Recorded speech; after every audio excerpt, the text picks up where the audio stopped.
Leucoderma क्या होता है? डर्मा का मतलब स्किन पे जो सफेद धब्बे पड़ जाते हैं, जिसको विटिलिगो भी बोलते हैं।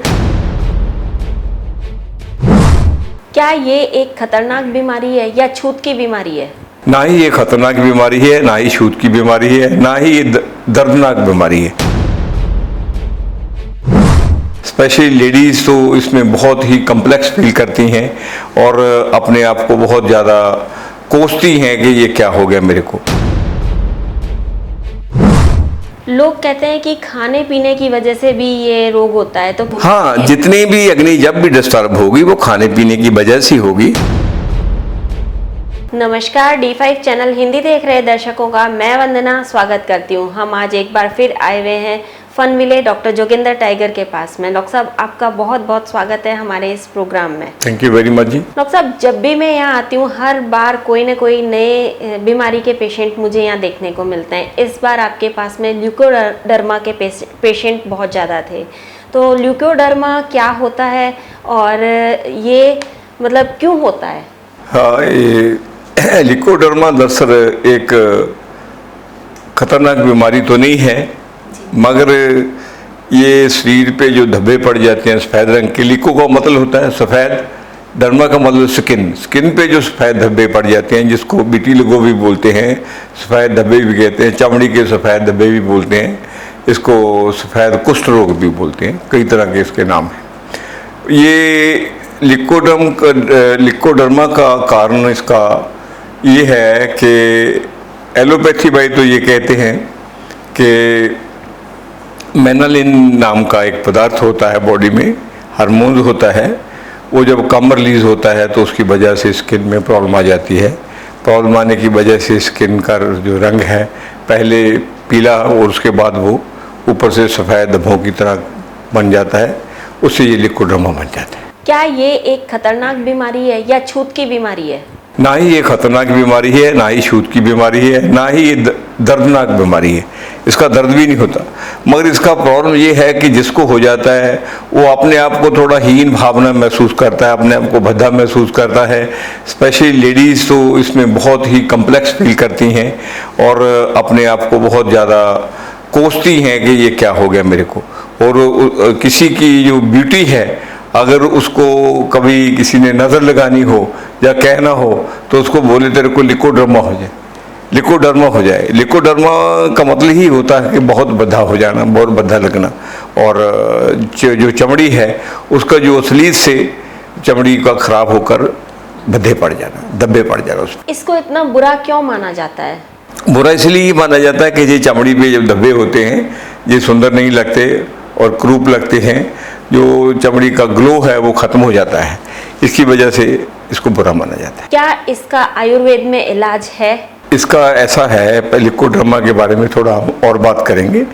ल्यूकोडर्मा का कारण जो है ना, उसके बारे में आयुर्वेद की जब बात करेंगे, आयुर्वेद में बहुत एक विशाल फील्ड है, एलोपैथी से बहुत विशाल फील्ड है।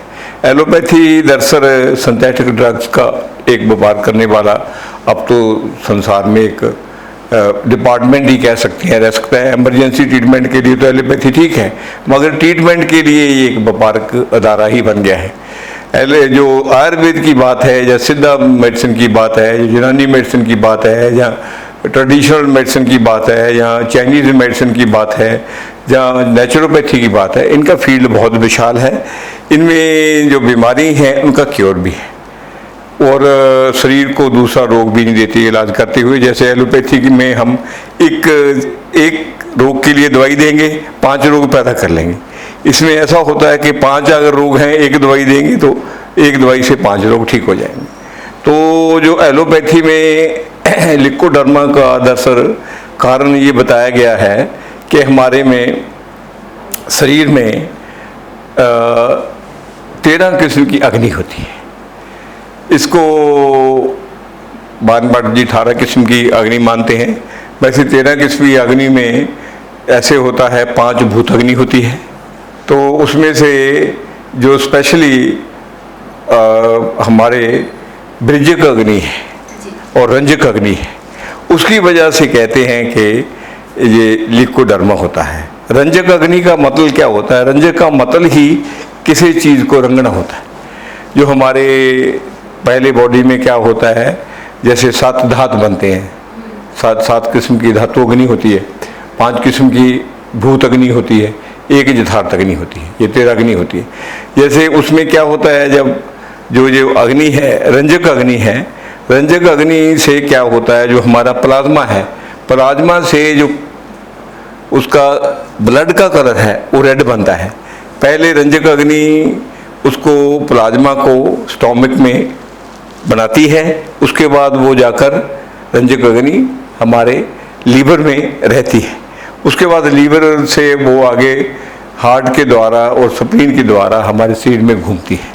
वो ये रंजक अग्नि का काम है हमारे शरीर को, हमारे यूरिन को, इवन जॉन्डिस में पीला रंग आ जाता है, जो चीज़ होती है रंजक अग्नि की वजह से होता है। ये रंजक अग्नि जो है ये ब्लड में रहती है। उसके बाद ब्रंजक अग्नि है। ब्रंजक अग्नि का क्या मतलब होता है? ब्रंजक का मतलब होता है किसी चीज़ का ऑरा, ग्लो, जैसे हमारा चेहरा है, हमारी स्किन है, उसका जो सुंदरता है, जो सारी जो ग्लो है वो ब्रंजक अग्नि की वजह से, ठीक है। ये 7 धातु से जाकर बाद में जो शुक्र धातु बनती है, जिसकी वजह से ऑरा बनता है, उसकी वजह से ही ब्रंजक अग्नि वो उसी को, मतलब क्या ब्रंजक का मतलब होता है किसी चीज़ को लचकाकर, चमकाकर, ओरिजिनल उसका कलर देकर उसको ठीक से रखना। जब हमारे रंजक अग्नि खराब होती है अंदर से, तो ब्रंजक अग्नि का जो ऑरा है वो भी अपने आप खराब होने लग जाता है। उसकी वजह से क्या होता है फिर, जो एक जिसको हम अंग्रेजी में मेलानिन बोलते हैं, जो हार्मोन्स होता है, वो उसको हमारे बोलते हैं, आयुर्वेद में बोलते हैं कि जो रंग देने वाला, किसी चीज़ को कलर देने वाला जो हार्मोन्स है, उसकी कमी आ जाती है। उसकी कमी से फिर क्या होता है, उसका फ्लो स्किन में जाना कम हो जाता है। जो स्किन में फ्लो जब कम होता है तो ऊपर की लेयर में जाकर वो सफ़ेद पैचेज आ जाते हैं। उसकी वजह से ये जो है लिकोडर्मा पैदा होता है, जिसे हम सफ़ेद धब्बे भी बोलते हैं, चमड़ी के सफ़ेद धब्बे भी बोलते हैं, सफ़ेद कुष्ठ रोग भी बोलते हैं, विटोलिगो भी बोलते हैं। ये इसका रीज़न होता है। क्या ये ठीक हो सकता है? हाँ, इसमें बात ऐसी है, देखिए सबसे पहले तो इसका ध्यान करना पड़ता है, विटोलिगो को देखना पड़ता है कि इसकी कंडीशन क्या है। अगर ज़्यादा क्या होता है, जितने भी चमड़ी के रोग होते हैं सारे प्लाज्मा से होते हैं, क्योंकि प्लाज्मा से ब्लड बनता है, ब्लड से मीमांसा, जिसको मसल्स कहते हैं, मीमांसा से वहाँ मांस बनता है, उसी से फिर मैदा बनता है, उसी से फिर अस्थि बनती है, उसी से शुक्राणु बनते हैं, उसी से वीर्य और शुक्राणु, शुक्र बनता है, ठीक है। वो 7 स्टेज में बनता है। उस जब हमारा शुक्र जो औज जिसे कहते हैं, ऑरा जो कहते हैं, जिसकी वजह से हमारी चमड़ी का ओरिजिनल कलर होता है, चमक दमक होती है असली, वो उसकी वजह से होती है, उसको ब्रंजक अग्नि जो है कंट्रोल करती है। वो उसका रीज़न क्या होता है कि जब हमारे स्टार्टिंग में प्लाज्मा में प्रॉब्लम आती है, तो प्लाज्मा से ब्लड में प्रॉब्लम आती है, ब्लड से मीमांसा में आती है, मीमांसा से स्किन में आती है, उसी से मैदा में होती है, उसी से अस्थि में आती है, उसी से फिर क्या होता है शुक्राणु और शुक्र में आती है, फिर हमारी स्किन की ऊपर लेयर खराब हो जाती है। इसका ट्रीटमेंट थोड़ा बारीकी में अध्ययन से पता लगता है। अगर हम इसको बारीकी में इसका ट्रीटमेंट करते हैं तो उसका ट्रीटमेंट सौखे से हो जाता है, मगर एलोपैथी वाले कहते हैं इसका ट्रीटमेंट है नहीं। मैं अपने में देख रहा हूँ, देखिए अब मैं 3-4 रोग आपको पेशेंट अब दिखाए भी थे, वो उनका रंग ऐसा जो है सफ़ेद से अब डार्क होने लगा, उनका ओरिजिनल कलर जो है स्किन का ऐसा आने लगा। उसके लिए हमारे पास यहाँ दवाइयाँ हैं, वो दवाइयाँ के मैं देसी नुस्खे भी हैं, वो भी मैं आपके साथ साझे कर देता हूँ। जैसे क्या होता है, एक बूटी है बुगुची, ठीक है, बुगुची का तेल, तिल का तेल, अलसी का तेल, और चौथा तेल होता है डंडा थोहर, जिसे सुनुही लिखते हैं हम लोग। सुनुही कंफ्यूज किया हुआ शब्द है, सुनुही कोई शब्द आयुर्वेद में है ही नहीं, जिसको डंडा थोहर बोलते हैं। वो चारों का तेल होता है। वो तेल से मसाज करने से क्या होता है, जो ऊपर वाली स्किन है, जो ब्रंजक अग्नि की स्किन है, जो ऑरा जिससे बनता है, जिसकी ओरिजिनल चमक है, वो उससे क्या होता है, वो ब्लड सर्कुलेशन पूरा लेकर आती है। जो स्किन की असली जो है वो रूप रंग रूप, उससे ठीक होने में उससे बहुत मदद मिलती है। खाने के लिए है, खाने के लिए जैसे क्या है, कथा है, कथा जो बाबुल की फैमिली है, किक्कर की फैमिली है, कथा है, कथे के आगे इसमें बगुची भी डलती है। उसके आगे फिर चौप चीनी है, चौप चीनी के आगे फिर राल है, उसको रगड़ा जाता है। फिर इन चीज़ों को मिलाकर साथ में इसके थोड़ा नीम की पत्ती डाली जाती है। इसको फिर रोज़ रगड़कर 4-4 ग्राम सुबह शाम पेशेंट को दिया जाता है, जिससे क्या होता है उसकी रंजक अग्नि जो है डेवलप होती है। रंजक अग्नि से ओरिजिनल कलर अंदर से आना शुरू होता है, रंजक अग्नि उसको लचकाती है, उससे आहिस्ता आहिस्ता थोड़ा समय लगता है, 1-2 साल, तो ये बीमारी है, इसके पैच जो है ख़त्म होने शुरू हो जाते हैं। और जो कम्प्लेक्स है, जो मरीज़ की गिल्टी है, जो मरीज़ को दुख होता है जिस बात को, वो उसका जाने लगता है, तो उसको फिर लगता है कि मेरी स्किन असल में आ गई है, तो इससे ऐसे उसका ट्रीटमेंट होता है। लोग कहते हैं कि खाने पीने की वजह से भी ये रोग होता है, तो क्या खाने पीने की वजह से होता है? हाँ, जितनी भी अग्नि जब भी डिस्टर्ब होगी वो खाने पीने की वजह से होगी।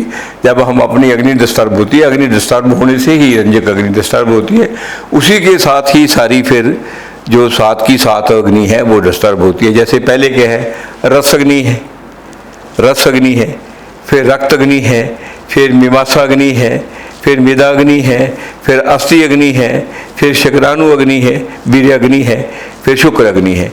ये 7 की 7 जो अग्नि है, जब पहले हमारा क्या होता है, सबसे पहले हमारे पास रस है, रस है। जब रस किस चीज़ से बनता है, खाने से बनता है। जब खान पान में प्रॉब्लम आएगी तो जैसा रस होगा वैसा रक्त बनेगा, जैसा रक्त बनेगा वैसा मीमांसा होगा, जैसा मीमांसा होगा वैसी स्किन होगी, जैसी स्किन होगी वैसे मेदा होगा, वैसी हमारी अस्थि होगी, अस्थि के बाद वैसे ही हमारा क्या होगा, शुक्राणु होगा, वैसे शुक्र होगा। तो इसलिए ये एक दूसरे से लिंक्ड है। जैसे जैसे हम पदार्थ खाएंगे, अगर अग्नि को डिस्टर्ब करने वाले पदार्थ खाएंगे तो अग्नि हमारी अग्नि मंद अग्नि हो जाएगी। तो मंद अग्नि के क्या होगा, बॉडी में चमकदम खत्म हो जाएगी, स्किन में सर्कुलेशन कम हो जाएगा, ब्लड में हीमोग्लोबिन कम हो जाएगा, बॉडी में सुस्ती आ जाएगी, उसी से स्किन की बीमारी शुरू हो जाएगी, उसी से बालों की बीमारी शुरू हो जाएगी। ये खान पान की जो बात आप कहते हैं ये बिल्कुल सही बात है। खान पान से ही ज़्यादा जो है इसका लिंक है, उसी से ही ज़्यादा लिकोडर्मा होता है। क्या चीज़ खानी चाहिए और क्या चीज़ बिल्कुल नहीं खानी चाहिए? देखिए, इसमें ऐसा है, स्किन के लिए जो खाने के लिए सारी चीज़ें खानी चाहिए, ये आप पे डिपेंड करता है कि आपका पैथोलॉजिकल सिस्टम कैसा है। जैसे एक किसी का शरीर बादी है ना, एक दूसरे का शरीर कोई है बलगम वाला है, कफ वाला है, एक का शरीर पित्त वाला है। ये डिपेंड करता है आपका जो शरीर का स्वभाव कैसा है, उस स्वभाव के मुताबिक खाना खाना चाहिए। अगर पित्त वाला शरीर है तो पित्त वाले खाने अगर ज़्यादा खाएंगे तब भी प्रॉब्लम करेगा, गर्मी है ना। अगर हमारा स्वभाव उसमें क्या है, कफ वाला है, तो अगर हम कफ में और ठंडे खाने खाएंगे तो स्किन की बीमारी और ज़्यादा आएगी, तो लिकोडर्म पक्का ही आएगा, लिकोडर्मा। अगर हम बात वाला है, हम बात वाले ज़्यादा खाएंगे तो खुश्की हो जाएगी, तब भी लिकोडर्मा हो जाएगा। तो इसलिए ये आपके पैथोलॉजिकल सिस्टम पे डिपेंड करता है कि आपके शरीर की पैथोलॉजी कैसी है, आप बात वाले हैं, कफ वाले हैं या पित्त वाले हैं, उसके मुताबिक अपने खाने की चॉइस करें। कहते हैं दूध पीने के बाद अगर नमक भी खाते हैं तो उससे भी ये रोग हो जाता है। दूध पीने के बाद, इवन दही खाने के बाद अगर दूध पीते हैं, दूध के बाद अगर नमक पीते हैं, इवन शहद और घी को अगर बराबर मात्रा में खाते हैं, और दूसरा अगर बादाम को उसके वजन के बराबर शहद में खाते हैं, तो इन चीज़ों में कितनी ही चीज़ें हैं जिनसे ये पैदा हो जाता है। इसलिए खान पान के लिए तो उसका मकदार खान पान की और उसका कम्बिनेशन और उस शरीर की का स्वभाव कि आप कौन से 3 दोषों में से किस दोष में कि आपका शरीर है, आप कफ के हैं, प्रवृत्ति के हैं, या आप वात प्रवृत्ति के हैं, या आप अग्नि प्रवृत्ति के हैं। जिस प्रवृत्ति का अपना स्वभाव है शरीर का, उसके मुताबिक खाने को चूज करेंगे तो कभी भी प्रॉब्लम नहीं आएगी। जिनको ल्यूकोडर्मा हो जाता है उनको किन बातों का खास तौर से ध्यान रखना चाहिए? उनको यही आपने एक बात करी है कि एक तो अगर आप वात प्रवृत्ति के हैं तो आपको ये बाबादी वाली चीज़ें नहीं खानी चाहिए। अगर आप पित्त प्रवृत्ति के हैं तो आपको तीखन तेज चीज़ें नहीं खानी चाहिए। अगर आप कफ और वितिक हैं तो आपको स्लगश और ठंडी चीज़ें ज़्यादा नहीं खानी चाहिए, इन चीज़ों का ध्यान रखना चाहिए। दूसरा, खाने के साथ किस चीज़ का कम्बिनेशन है, जैसे क्या है आप फ्रूट खाते हैं, पहले खाना खा लेते हैं भी फिर फ्रूट खा लेते हैं, उससे भी प्रॉब्लम आ जाएगी। खाना पहले है, खाना हजम करने में 3 घंटे लगेंगे, फ्रूट 50 मिनट में 40-50 मिनट में हजम हो जाएगा। तो क्या होगा, फ्रूट फिर उसमें स्मेल करेगा, बदबू देगा, उससे फिर हमारा डाइजेस्टिव सिस्टम खराब होगा। अगर हम दूध पी रहे हैं उसके साथ मीट खा लेते हैं, दोनों अल्कलाइन हो जाएंगे, तब भी हमारा डाइजेस्टिव सिस्टम खराब हो जाएगा। तो ये डिपेंड करता है कि आप क्या कर रहे हैं, क्या खा रहे हैं, क्या पी रहे हैं।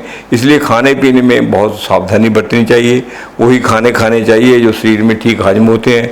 एक चीज़ का ख्याल रखो कि खाना खाने के बाद आपको गैस, एसिडिटी और कॉन्स्टिपेशन नहीं होनी चाहिए। जो खाना एसिडिटी, गैस और कॉन्स्टिपेशन करता है उसे अवॉइड कर लेना चाहिए। बस यही सबसे बड़ा ट्रीटमेंट है। डॉक्टर साहब, आप हमसे जुड़े, आपका बहुत बहुत धन्यवाद। अगले एपिसोड में आपसे फिर मुलाकात होगी, तब तक के लिए नमस्कार।